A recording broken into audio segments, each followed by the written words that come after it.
A vida além da sepultura. Ramatiz Atanagil Decílio Mais. Pergunta: apreciaríamos que nos desseis um exemplo mais concreto através do qual pudéssemos avaliar melhor modo como se desenvolve esse amor nos pais que são provados por terem matado ou abandonado seus filhos em vidas passadas. Ramatiz: para maior clareza do assunto, reduzamos os delitos a uma só forma e vejamos quais as suas prováveis consequências kármicas futuras. Suponhamos então o caso de um pai que, em vidas pregressas, repudiasse seu filho porque era feíssimo, deformado e enfermiço, ou de raciocínio perturbado. Perante a lei kármica, esse pai comprovou que ainda estava incapacitado para amar os seus próprios filhos, a ponto de desprezar a alma atribulada que veio suplicar guarida e amparo no seu lar terrestre, para suportar as suas terríveis provas de humilhação física. Se em seu coração já existisse a mais diminuta forma de afeto ou piedade, é evidente que ele teria se apiedado do infeliz descendente, prodigalizando-lhe o carinho e as atenções mais exigíveis, por ser vitimado pela lesão corporal. Sob as diretrizes da lei kármica de retificação espiritual, esse pai delinquente é um necessitado de reparos espirituais, não porém pelo fato de repudiar o filho infeliz, mas porque ainda não sabe amar. E se o principal objetivo de sua vida espiritual é o desenvolvimento do amor adormecido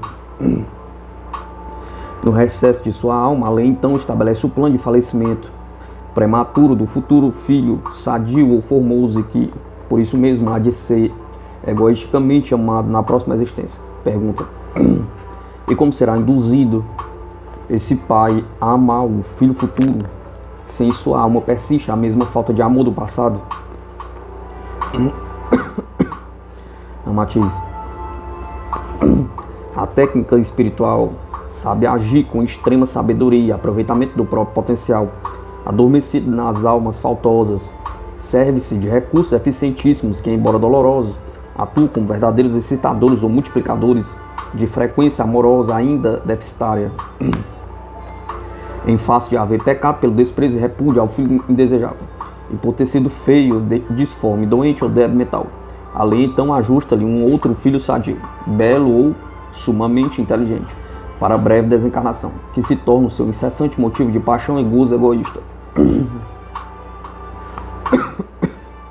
Feliz e envaidecido por se ver alvo da admiração alheia, que lhe carreia a figura do rebento querido, mas desviado das futuras provas dolorosas que o espreitam, deixa-se fanatizar pela adoração descontrolada. Alguns pais vivem quase que exclusivamente circunscritos em torno do seu deusinho belo ou sábio, felicíssimos por atenderem os menores caprichos e desejos, ou valorizar-lhe a graça juvenil. É o tesouro festivo do lar, abençoado por Deus. É o melhor ser do mundo, mas isso tudo ainda é paixão egocêntrica e vaidosa, gerada pela imagem agradável da própria carne, que teve forma feliz. Mas pouco a pouco vão se mudando as emoções nos corações dos pais faltosos. A lei submete-os aos climas emotivos mais contraditórios, intercalando-lhes fase de alegria, angústia, ventura e medo. A simples premonição de qualquer enfermidade em seu querido descendente é bastante para anuivar-lhe a alma aflita.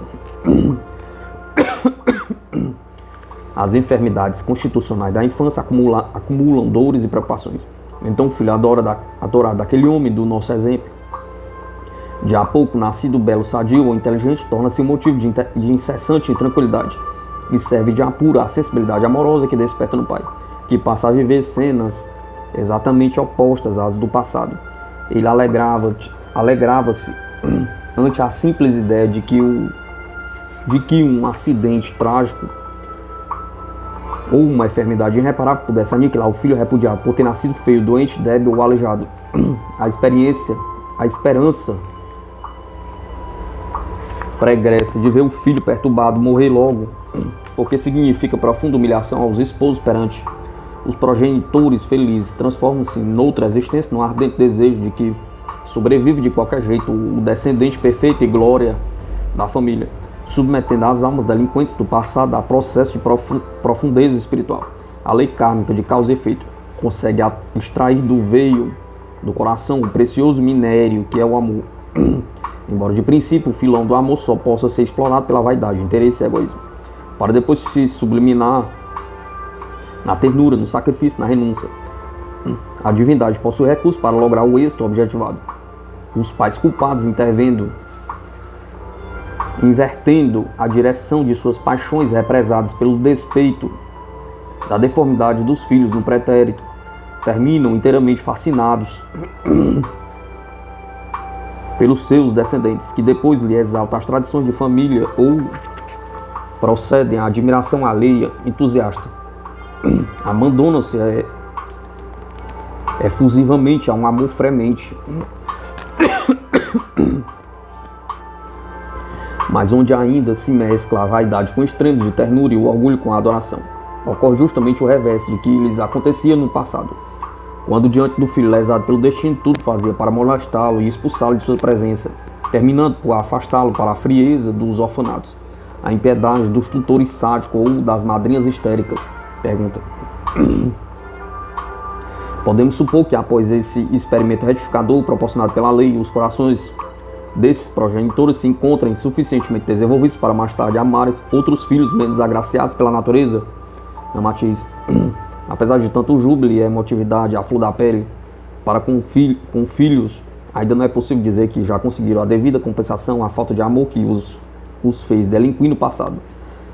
É certo é que, embora se trate ainda de paixão ativada pela configuração carnal e pelos dotes excepcionais do feliz rebento, isso já comprova que germina o sentimento que futuramente fará eclodir o amor dos seus corações recalcitrantes. No entanto, como eles não têm direito ao gozo completo na existência retificadora, porque isso seria flagrante desse caso para com a lei, como se ela premiasse os pais culposos à morte, estende as asas lúgubres e ceifa a vida do filho adorado, quase sempre quando é mais imenso o júbilo da família. Inútil descrever-vos então a dor intensa e o sofrimento atroz a fazerem morada nesses corações feridos pela suposta impiedade de um Deus que lhe rouba o filho querido. A sua morte pode provocar acerbas blasfêmias contra o Criador. Talvez emudece por longo tempo a alegria da mãe, ferida no amargo do coração, enquanto o pai se deixa dominar pela revolta sistemática contra todos os ditames da vida religiosa ou da revelação espiritual. Mas a lei do karma, em sua infinita sabedoria, sempre logra o êxito de sensibilizar os corações indiferentes do passado, preparando-os com rigor, mas tornando-os ternos e amorosos para outros afetos futuros. A saudade que ainda os envolve, causada pela partida do ente querido, continuará a manter-lhes viva a imagem do filho que contribui como verdadeiro despertador do amor que existia adormecido na frieza das almas que o adoravam. Pergunta: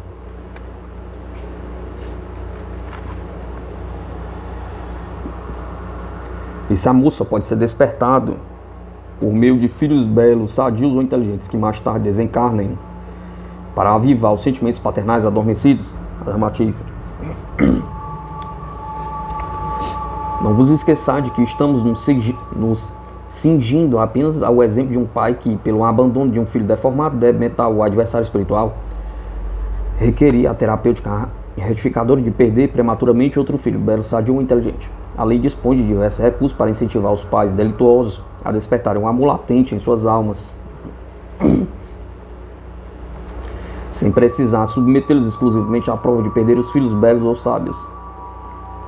O espaço exíguo desta obra não nos permite analisar a multiplicidade de ações e reações de causa e efeito que se processam sobre a visão sábia dos mentores siderais, quando precisam promover a retificação espiritual dos diversos delitos de pais comprometidos com os filhos em encarnação anterior.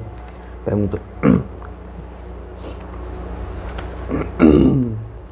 inspirando-os no próprio processo de lei kármica, que regula a causa e o efeito na retificação dos equipes das criaturas, achando que os filhos deformados, maus, débeis ou repulsivos, que são repudiados pelos pais impiedosos, devem merecer tal hostilidade. Supondo que no passado eles também houvessem repudiado os afetos paternos e desprezado seus progenitores, a lei não os deveria colocar também sob a tutela de pais adversos? Ramatiz. Evidentemente, muitas vezes assim sucede na lógica justíssima do processo kármico. Geralmente os espíritos que subestimaram seus progenitores em uma encarnação, não merecendo em futuros renascimentos o teto afetuoso a quem não fizeram juiz, renasce de pais indiferentes, impiedosos, destituídos de qualquer ternura. E quando, além de sua frieza amorosa, eles ainda pressentem no filho antipático a presença do adversário detestado do passado, então deixam-se tomar por invencível repulsa, chegando até a expulsar o infeliz descendente, quando o despeito, o ódio ou a crueldade não os leva a aniquilá-lo impiedosamente, conforme a imprensa terrena é pródida em noticiar. Os espíritos bastante agravados pelos delitos do passado e que tentam o renascimento para a devida reconciliação com os adversários de outrora, necessitando nascer disformes ou retardados mentais, veem-se muito reduzidos nas suas possibilidades de êxito e de acolhida favorável na família terrena. Aqueles que já se beneficiam com a presença do remorso na consciência alvitada submetem-se amargurados à tentativa de pouco êxito de sobreviverem no lar dos seus inimigos pregressos, aos quais se ligam pelos laços do ódio inconformável. Dominados por indescritível angústia, importa-lhes unicamente ajustarem-se a um corpo de carne, no qual possam olvidar a incessante recordação cruciante dos seus crimes, pois que, na memória etérica libertada no mundo astral, os segundos já vividos mais lhe parecem séculos de horror e desespero. Então aceitam qualquer encarnação disforme da carne para renascer na matéria, ou os pais mais odiosos da terra para criá-los. Basta-lhes o bálsamo do esquecimento das vilezas pretéritas, concedido na forma de corpo físico. Quando, pela impiedade ou hostilidade criminosa, os progenitores adversos os devolvem novamente para as misérias do mundo astral inferior, expulsando-os do corpo de carne, tão implorado para a redenção espiritual. São bem raros os espíritos que se conformam com esse acontecimento odioso. Sentindo retroceder o ódio mal dissimulado sob as cinzas do próprio interesse, tornam-se almas destinadas à lança e lançam-se raivosamente sobre os seus ex-progenitores, perseguindo-os implacavelmente até a hora de sua desencarnação. Quando então os esperam à beira do túmulo, como enfurecidos demônios, sem a menor parcela de piedade. Pergunta: estamos certos de que uma grande parte dos pais terrenos não leva muito a sério essa possibilidade, pois se a levassem, as creches e os orfanatos estariam vazios. Ramatiz. Esses pais precisam saber que nenhum dos mais trágicos escritores do vosso mundo poderia descrever o pavor e a alucinação que se apoderam dos pais infelizes que, dominados pelo ódio, repudiam ou matam os seus filhos na terra. Quando retornam ao além, transformam-se em verdadeiros trapos vivos nas mãos dos exacerbados verdugos e adversários que imprudentemente eliminaram dos seus lares terrenos. As mulheres que às vezes se deixam dominar por sentimentos súbitos de repulsa e revolta para com os filhos nascituros e que se socorrem dos tradicionais inimigos da vida, os fazedores de anjos, para expulsá-los através do aborto premeditado, ignoram que um pavoroso inferno de sofrimento as espera quando, após a desencarnação, caírem desamparados sob o guante dos espíritos tenebrosos, aos quais negaram um corpo já em gestação. Não vos é possível imaginar a cólera, o ressentimento, a revolta ou o ódio que se apoderam desses espíritos, quando reagem contra as criaturas que lhe impediram a gestação do corpo amigo e tão precisado para aliviar, para olvidar o passado acusador, que ferreteia incessantemente as suas memórias subvertidas. Depois dessa desilusão, só lhes move um desejo feroz, cercar de todas as humilhações possíveis e enfermidades cruciantes àqueles que lhe negaram o benefício de um corpo físico, apressando-lhes também a desencarnação, a fim de mais breve torná-los vítimas das mais cruéis vinganças. Por isso, se muitos filhos deformados, cruéis ou retardados mentais merecem a prova kármica de nascer em lares de pais adversos, os progenitores precisam se conformar com um acontecimento desfavorável, pois estão colhendo na prole antipática o fruto das sementes hostis, maldosas que semearam em encarnações passadas. Pergunta.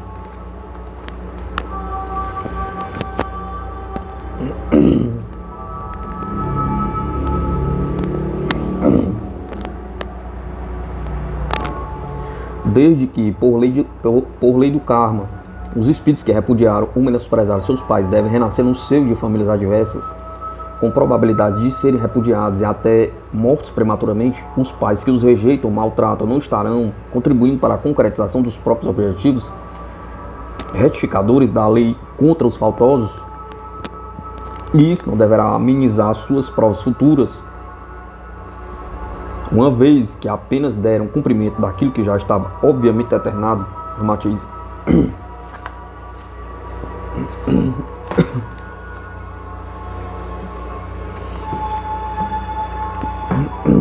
A lei do karma, apesar de ser justa e implacável, não cria a predestinação para o crime, nem permite a desforra por parte de ninguém. Ela é apenas o efeito de uma situação criada pelo próprio homem no passado. Quanto ao modo mais certo de agir neste caso, é Jesus quem o indica nas seguintes recomendações: ama o próximo como a ti mesmo, e faz aos outros o que quer que te façam, ou ainda, quando tirarem o manto, dá-lhe também a túnica. Se o teu adversário obriga-te a andar 1 milha, vai com ele mais 1. Não importa cogitar se as culpas requerem punições ou se os delitos exigem reparações ao pé da letra. Pois o objetivo mais importante a ser alcançado para a felicidade da vida espiritual ainda deve ser a libertação das algemas do ódio, do crime e da crueldade, que ligam as almas adversárias endividadas ao mundo material. O círculo vicioso das desforras e tormentos recíprocos indica a situação de profunda ignorância do espírito, pois o prende ainda mais nas rodas das reencarnações. A reparação recíproca imposta pelos preceitos kármicos é obrigatória ao espírito. Tem por fim evitar que se perturbem a ordem e a harmonia do mecanismo da evolução e ocorra o desleixo da linha moral do aperfeiçoamento da alma, desde que os próprios adversários resolvam desatar os grilhões que os escravizam mutuamente às vinganças. Eles mesmos terão conseguido os efeitos benfeitores para as suas futuras reencarnações, cada vez mais reduzidas como situações de amarguras e mais amplas quanto ao sentido de oportunidade educativa. Os pais que antipatizam com os filhos e os detestam porque nasceram deformados ou são inimigos pregressos, mesmo que pudesse comprovar que tais espíritos não têm direito a um amigo, nem por isso teriam direito de eliminá-los por uma ação criminosa, criar um efeito sob igual culpa. Em consequência, esses pais se candidatam a dores atrozes das perdas dos filhos no futuro, assim como terão de renascer no seio da família antipática, contando com maiores probabilidades de serem enxotados e bem menores desejos de permanência no lar. A criatura humana, em lugar de discutir a procedência dos atos resultantes da ação implacável da lei do karma, que é processo educativo obrigatório para a disciplina no mundo físico, deve aceitar incondicionalmente as disposições da lei do Evangelho, que são libertadoras e conduzem a vida nos céus. Pergunta. Mas no caso dos pais que repudiam o filho detestado, não é a própria lei que os leva inconscientemente a praticar esse ato para se cumprir um processo kármico disciplinador? Não Matiz.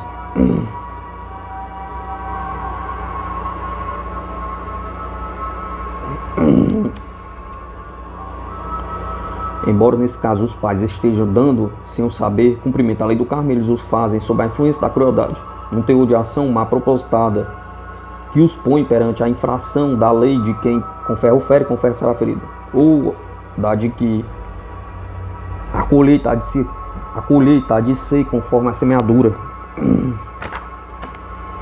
com premissas fundamentais a exigir futuras retificações. No entanto, se esses pais preferissem seguir o roteiro indicado pela lei do Evangelho, tratariam seus filhos sob a inspiração do amor, e então, entre os adversários do pretérito e os encarnados no mesmo lar, seriam desatadas as algemas que obrigam as correções kármicas, pois é de lei que há de ser desatado na terra o que na terra foi atado. Enquanto o karma, embora justo em sua ação disciplinadora, reajusta o efeito à sua causa para atender às necessidades educativas do mundo material. O Evangelho se torna um sublime recurso para libertar o espírito, porque não o algema a obrigações reparadoras dos equívocos da alma, porém inspira a orientação e orienta a ascensão espiritual. Os pais desnaturados podem destruir os herdeiros de si mesmos por não querer aceitá-los na forma depreciativa com que a lei os envia.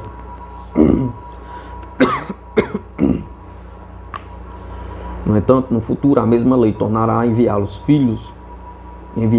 filhos de conformidade com como os desejam, mas já não lhes permitirá criá-los, uma vez que esse desejo foi apenas quanto ao seu corpo físico, e não quanto à deliberação de ampará-los até o fim da jornada. Servindo-os de uma expressão familiar entre vós, diríamos que esses pais não fazem jus à obtenção de filhos exclusivamente atraentes, porque ainda não merece a união do útil ao agradável. No entanto, se desejarem um tratamento amoroso e a proteção de outros pais em encarnações futuras, só lhe resta uma atitude, desde já para com os seus inimigos renascidos no seu lar, que é a fórmula preceituada por Jesus: ama ao próximo como a ti mesmo, e faz aos outros o que queres que te façam. Pergunta.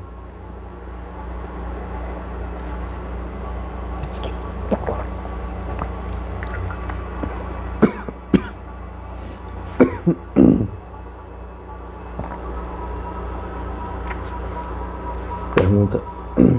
De que nos tendes exposto, estamos inclinados a crer que todos os filhos que nascem deformados, débeis, enfermiços, feios ou tolos são sempre almas delinquentes, ao passo que todos os belos, sadios, sábios são espíritos superiores, não é assim?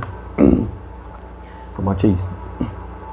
Mesmo no além não há regra sem exceção, pois muitas criaturas formosíssimas e fascinantes têm sido em encarnações passadas terríveis, criminosos, perdulários, prostitutas, fascínoras, envenenadores cruéis, parricidas e matricidas. A beleza física exclusiva não é regra absoluta para se comprovar a presença de um espírito superior no mundo.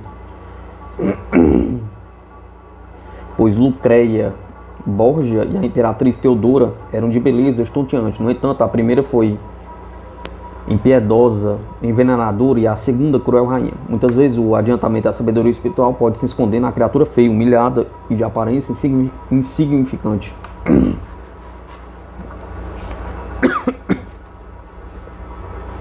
A carne é o instrumento de que o espírito se serve para experimentar o seu poder e a sua vontade, compondo a sua consciência sob a lei do livre-arbítrio e a vigilância para com a lei do karma, que lhe ajusta os desvios perigosos e providenciam-lhes as oportunidades de reerguimento moral. A beleza ou a feiura, a riqueza ou a pobreza, a glória ou a humilhação no mundo físico fazem parte dos apetrechos provisórios de que o espírito se serve para tentar o seu progresso e ampliar a sua consciência sideral, mas não representa a sua identidade espiritual específica, nem também são conquistas de ordem definitiva. Daí o fato de se poder encontrar os mais afortunados e de configurações belíssimas, tanto os gênios e os tolos, como os bons e os maus, sendo que os mais imprudentes, entontecidos pelas ilusões de alguns instantes de gozo, imitam as mariposas que se deixam cegar pelo excesso de luz.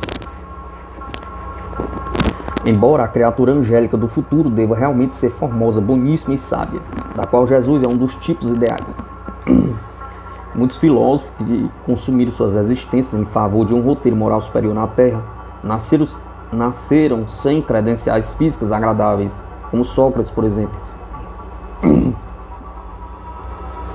No entanto, a história terrena sempre assinala belos espécimes humanos cujos corpos apolônios, que escondiam almas diabólicas, semearam a dor, a desilusão e o avitamento moral. Há que considerar que a forma humana é provisória e o caminho de expressões ainda desconhecidas na Terra, sendo o espírito o fato mais importante, que, embora invisível aos olhos carnais, é realmente a expressão definitiva e sobrevivente ao organismo físico de experimentação humana.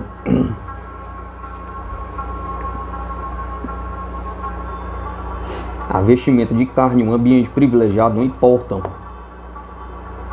quando o espírito é sábio e bom. Quase sempre as almas que no passado pecaram por excesso de beleza, abuso das posições sedutoras ou facilidade de fortuna preferem renascer feíssimas e pobres, a fim de, vivendo situação humilde, melhor apurarem a bondade e se livrarem das tentações perigosas, que mais facilmente são provocadas pela beleza, a fortuna e o prestígio. Pergunta. Mesmo no mundo astral, a beleza da forma humana nem sempre identifica a superioridade da alma. Ramatiz. Enquanto na Terra o corpo físico se constitui de conformidade com as experimentações a serem tentadas pelo espírito encarnado, no mundo astral o perispírito revela a sua substância quintessenciada, exatamente aquilo que é no seu psiquismo. São muito comuns as terríveis decepções quando, após a morte do corpo físico, muitas criaturas veem aflorar a superfície de si mesmas, as expressões e os contornos mais alvitantes e monstruosos. Depois de desligados de corpos belos e atraentes, as falsas virtudes, o verniz da ética social ou as hipocrisias religiosas pulverizam-se sob miraculoso passe de mágica, quando o espírito desregrado se revela no cenário do além, expondo a nudez de sua consciência, sofrendo a tremenda decepção de haver iludido a si mesmo. Enquanto o corpo físico pode ser agradável apenas pela sua linhagem ancestral biológica, no além, o belo é realmente o cunho da alma bondosa e sábia, porque é a forma real e projetada de sua intimidade espiritual. Da mesma forma, as figuras teratológicas que povoam o astral inferior e desafiam o mais ousado Dante para descrevê-las são produtos exatos da subversão espiritual e que muitas vezes se mascaravam na Terra sob o disfarce de um corpo formoso e tentador.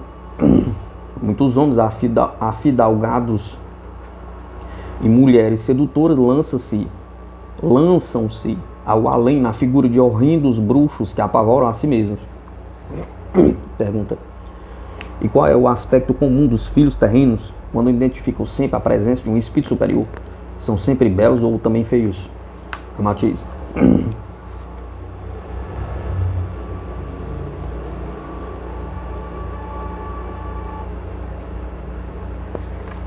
Nos lares terrenos, tanto podem nascer filhos belos e portadores de almas diabólicas, como filhos feios, mas de almas angélicas. Do mesmo modo, nem toda precocidade infantil comprova sabedoria espiritual. Porquanto a vivacidade e a agudez de observações que podem exaltar a criança terrena sublimam algumas vezes a astúcia e o sofisma, que são próprios do astral inferior. Mas não há dúvida quanto ao seguinte.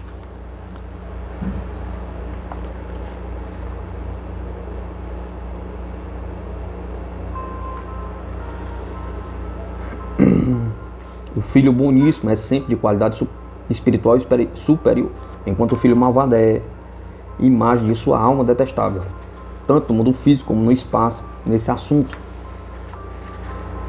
não precisais ter dúvida, porque o selo que principalmente identifica o grau de elevação espiritual é sempre a virtude que se deriva do amor. E a bondade, como um dos mais simpáticos aspectos do amor, é o distintivo indiscutível da alma superior. A bondade é um prolongamento terno do amor, e este, por sua vez, é marca divina com que Deus assinalou a essência de sua obra. O espírito bondoso, rico ou pobre, ignorante ou sábio, é como uma flor amorosa no jardim da vida humana. Ele sempre santifica o ambiente que vive, e mesmo aqueles que o hostilizam sempre levam um pouco de sua ternura e um pouco de seu generoso perfume espiritual. Quando nada mais salva o homem, salva-lo-á a bondade, a benevolência ou o amor. Como a sabedoria espiritual representa a razão divina e o amor incondicional é o sentimento dos céus, aquele que já possui tais qualidades é realmente um anjo vencedor de todas as batalhas, o sobrevivente em todas as metamorfoses da vida humana.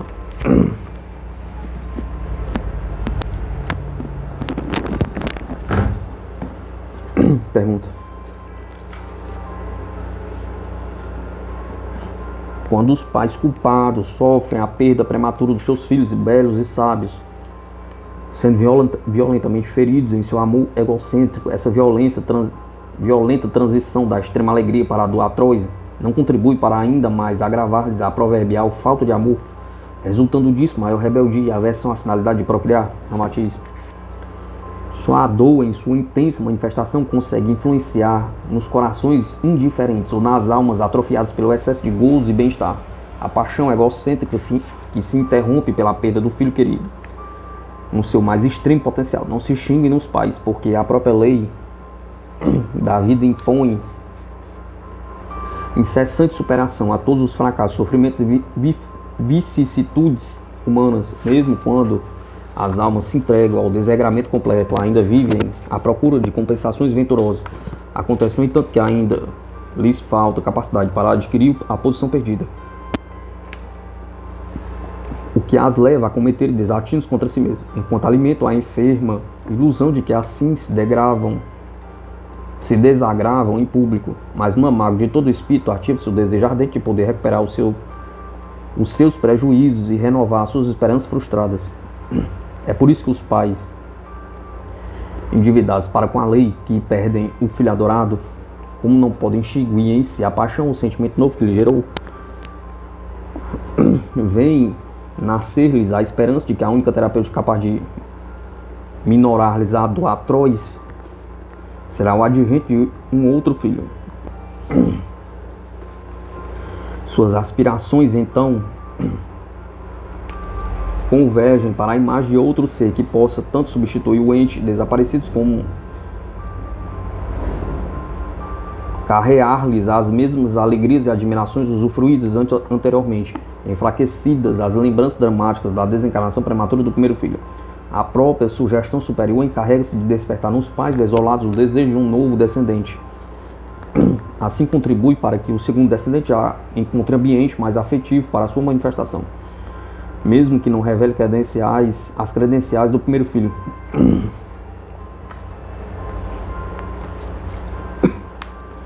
Embora não possua a beleza, a bondade ou a inteligência do outro, sempre há de ser o hóspede bem-vindo, porque na intimidade dos corações ulcerados dos pais permanece a ansiedade de qualquer compensação que eles possa abranger a dor inconsolável.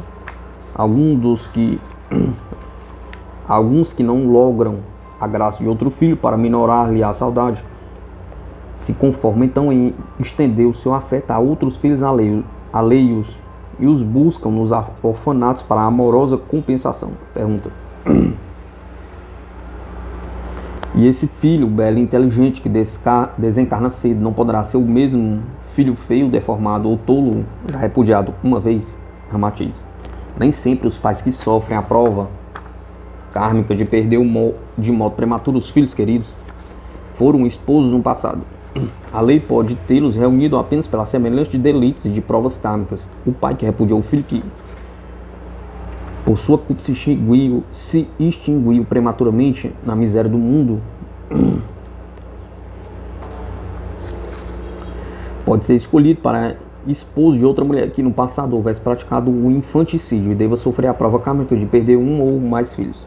Mas aqueles que no passado foram esposos ou amantes responsáveis pela morte do filho deformado, enfermiço ou retardado mental, não precisam ser provados por meio do mesmo espírito que expulsaram anteriormente. Conforme já dissemos, pode nascer desses mesmos pais outra entidade sábia, bela ou sadia que, desencarnando a eternidade, acicata-lhes ainda mais o amor e a saudade. Pela sua vestidura mais atraente, o que importa a lei do karma é fundamentalmente a ação e o resultado retificador, mas não a natureza dos agentes que devem provocar o despertamento amoroso. Pergunta: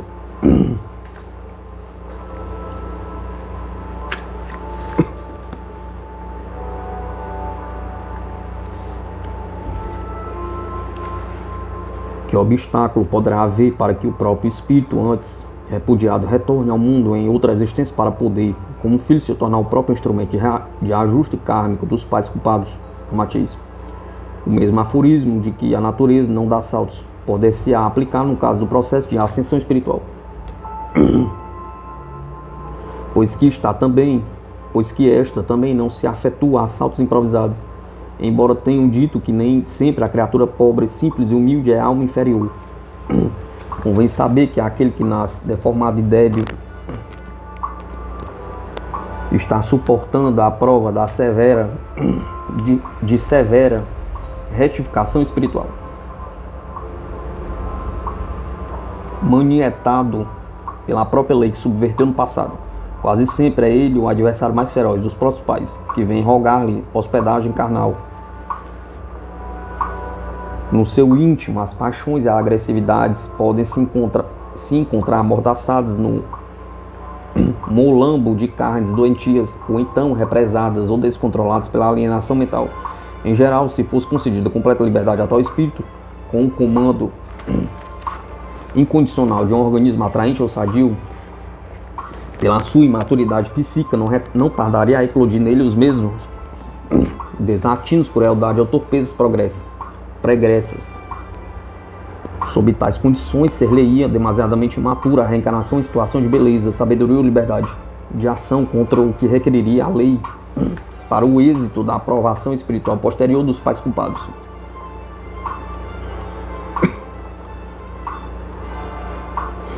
Também não seria possível a alma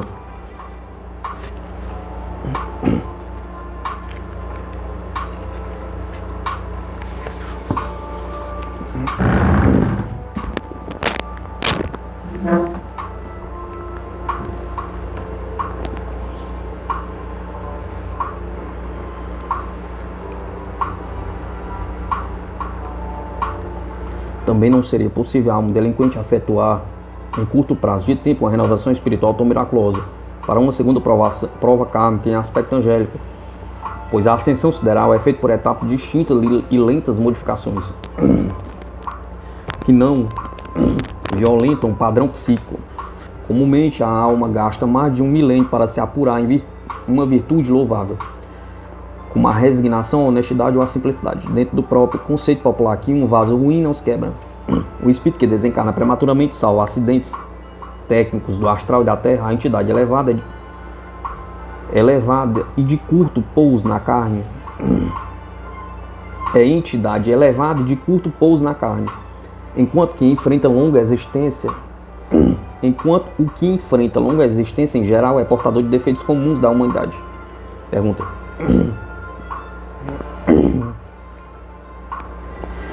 Visto que certos pais culpados são provados com a perda de filhos, deve ser provável que alguns espíritos aceitem o sacrifício de morrer na infância para se tornarem instrumentos dessa provação.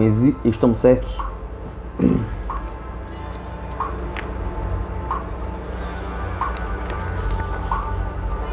Matiz. Retornamos à advertência já feita de que a lei kármica ajusta, mas não castiga. Também não cria fatos delituosos ou acontecimentos deliberadamente odiosos, para que por meio deles se retifiquem as almas delinquentes. Seria profundo desmentindo a sabedoria e a justiça de Deus o fato de, para se realizar a prova do sofrimento kármico, haver necessidade de se aliciar instrumentos de provação. Assim como no vosso mundo só se nomeiam criaturas para exumarem escândalos públicos, não justificaria o fato de, no mundo espiritual, da mais alta sabedoria de vida, se decidir que a responsabilidade exclusiva das almas culpadas dependesse de sacrifícios alheios para a sua efetivação. A lei kármica atua dentro do ritmo irredutível de que uma ação produz igual reação, ou seja, de determinada causa resulta idêntico efeito. O espírito que deve desencarnar prematuramente como filho de pais culpados, a fim de despertar-lhes com mais veemência o amor ainda acrisolado na concha endurecida do coração, quase sempre a entidade de inteligência precoce, bondosa e de sabedoria inata, ou capaz de desenvolver os genes dos ascendentes hereditários para um físico belo e atraente. Quantas vezes a sabedoria popular identifica o ser angélico sob o mau agouro de que é criança que não se cria porque não é deste mundo. Nem sempre a profecia é verídica, mas algumas criaturas pressentem em algum desses entes formosos, ternos e sábios os espíritos já evoluídos, cuja reencarnação é mais um recurso de técnica astral, pois que necessitam de curto prazo de vida humana para descarregar na carne instintiva os últimos requisitos do magnetismo inferior, que ainda lhe pesa nas fibras de sua túnica resplandecente. São espíritos que descem a matéria para um pouso rápido, como aeronautas siderais que completam o número de horas no corpo físico, a fim de promoverem-se ao comando superior dos páramos de luz e felicidade eterna. A lei do karma, em seu inteligente mecanismo de benfeitoria espiritual, os aproveita então e serve-se de sua beleza angélica, sabedoria e bondade como recurso para despertarem a ternura ou mesmo uma paixão preliminar que possa sensibilizar o coração dos pais que pecaram por falta de amor. Quando mais tarde os pais faltosos e sensibilizados no fundo da alma pela partida prematura do filho querido, procriam um novo corpo e tomam-se de novas esperanças amorosas. A lei se encarrega de repor, nesse clima bem mais favorecido do lar, o velho adversário que foi repudiado no passado, mesmo que ele retorne com a mente retardada e a configuração menos bela, fazendo seus progenitores sentir a dolorosa diferença para com um filho excepcional, que partiu antes. Encontrará a guarida definitiva, porque existe um claro profundo nos corações dos pais que clama por qualquer preenchimento cordial.